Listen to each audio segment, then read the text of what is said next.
Mais en fait, l'objectif, c'est de prendre un personnage, donc en fin de son adolescence, là, et de le faire traverser la première moitié du XXe siècle, pour des raisons là, très précises auxquelles je tiens, c'est-à-dire de le trouver, qu'il soit confronté à tout le côté ébullition là, des années entre 20 et 40, où il s'est passé 10 000 choses, où les idéologies se sont affrontées, et il y a eu d'énormes espoirs, d'énormes déceptions.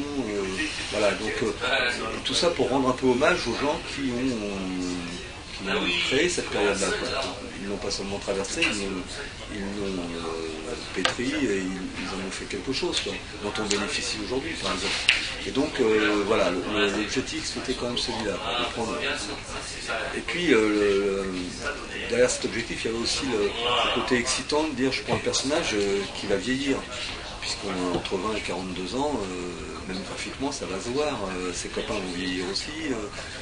Voilà, enfin, c'est vieillir, pas seulement physiquement, mais prendre de la maturité, de la patine et tout dans leur raisonnement. Et ça, c'est un truc qu'on n'a pas trop l'occasion de faire en BD. Enfin, moi, je ne suis pas tout ce qui se fait en BD, mais j'ai pas l'impression que c'est quelque chose de très convenu. Ça. Il ne pense pas 10 000 exemples voilà, qui se servent de ça, quoi. Moi, je préfère toujours parler des gens ordinaires qui se demandent un peu où est-ce qu'ils vont, qui naviguent à vue, quoi. Parce que finalement, c'est quand même la grosse majorité des gens. Et ça ne les empêche pas d'être exceptionnels ponctuellement, mais minables la seconde qui suit, pas loin, quoi.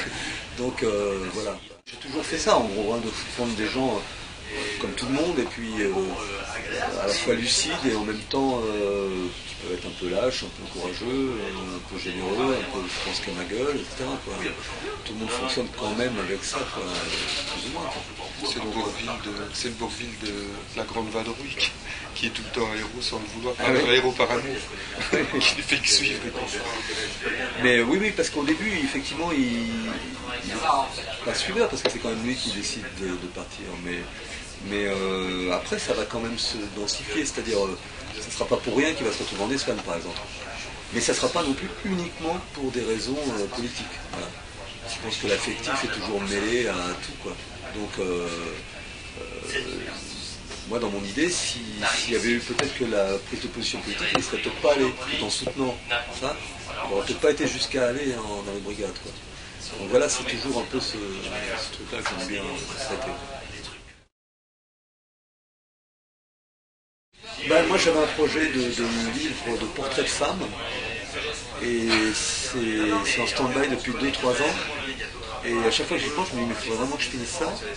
Et puis là, pour des raisons vraiment de timing, j'y arrive pas, mais pourtant, j'aimerais vraiment faire ce bouquin-là.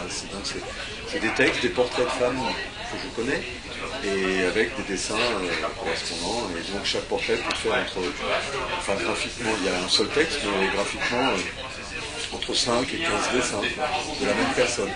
C'était une dizaine de portraits. C'était donc un bouquin, pas BD, hein, mais un bouquin d'illustration et de texte. Ben moi concrètement je fais un livre avec... Tu veux faire un truc sur les chiens, un portrait de chien? J'ai fait un bouquin pour Futuropolis avec Hervé Bourri, c'est un co-scénariste qui s'appelle Christophe Conti, qui n'a jamais fait de bande dessinée. Et une histoire très joyeuse d'un homme qui apprend qu'il n'a plus qu'un mois à vivre, qu'il est en phase terminale et qui décide de régler ses comptes avec la vie.